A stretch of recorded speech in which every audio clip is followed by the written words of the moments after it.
The D7, getting ready to finish it up. I went ahead and got all the decals on. As you can see, got the bottom, got the head decals, and last thing I did was I shot a dull coat on the top, and basically today, either tomorrow, I'll flip it over and I'll do the bottom. D7 will be done. Then I'll do a little walk around on it. So that's where I stand on the D7. That's a very fun model, basically in any scale.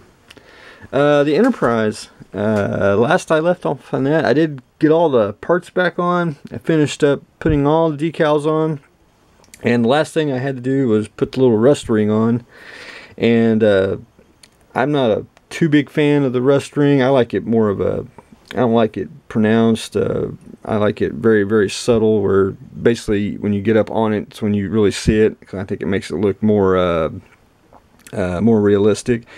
And I didn't airbrush it on, and what I wanted to do was to make it faint and make it very light, is I used TOS weathering master system, which is the snow, the soot, and the rust, which basically I just used the rust and very little of the soot. If you've never seen this, basically I call it TOS makeup kit. You get different powders, and you get different sets.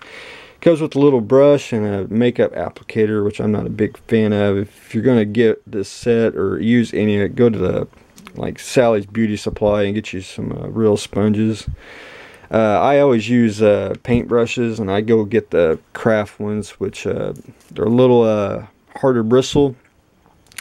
So I can just basically go into the powder and then go in very so slightly and get the effect I want, and then I go in with for example, a brush with a very, very soft bristle, and then you can go in and smooth it out even more, and you make streaks and whatever you want to do. But that's what I did for the rust ring, and I want to touch up just a little bit more, and then I'm going to go back in and shoot everything with a clear, and then I'll dull everything down to get the shine off. But there you have it, the rust ring for the Enterprise, and a very simple technique.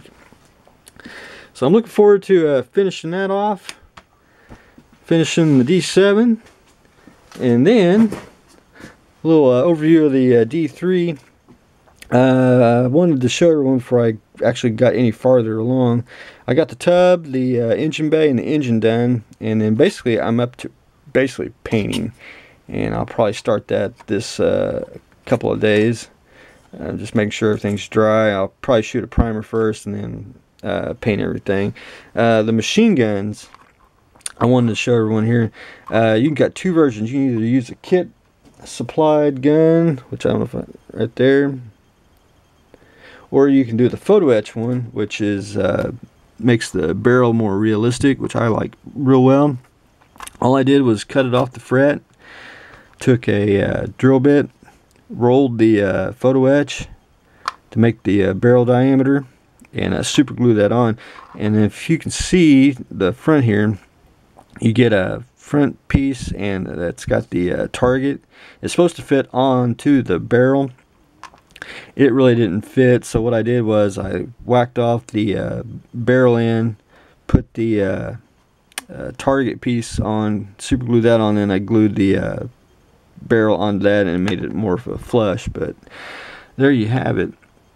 I think it's really nice. Elliot Brown from moreandplastics.com asked, how do you paint? Shouldn't I paint the fret and then rolled it so you didn't have to paint on the inside? And I like to paint all my stuff after I build it, because you're going to see it, but you're not, most of this you're going to see it.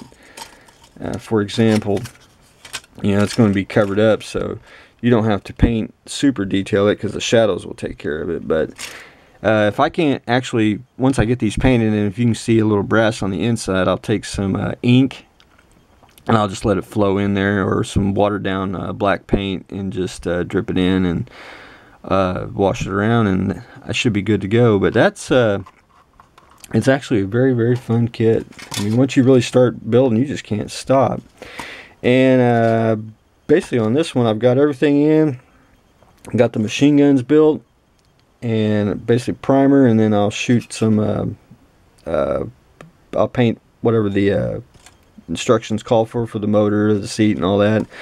And then once I get that painted, and before I button it up, I got to put the seat belts in, if you can see right there, and probably a little rigging, which is just basically I'm going to do some stretch sprue.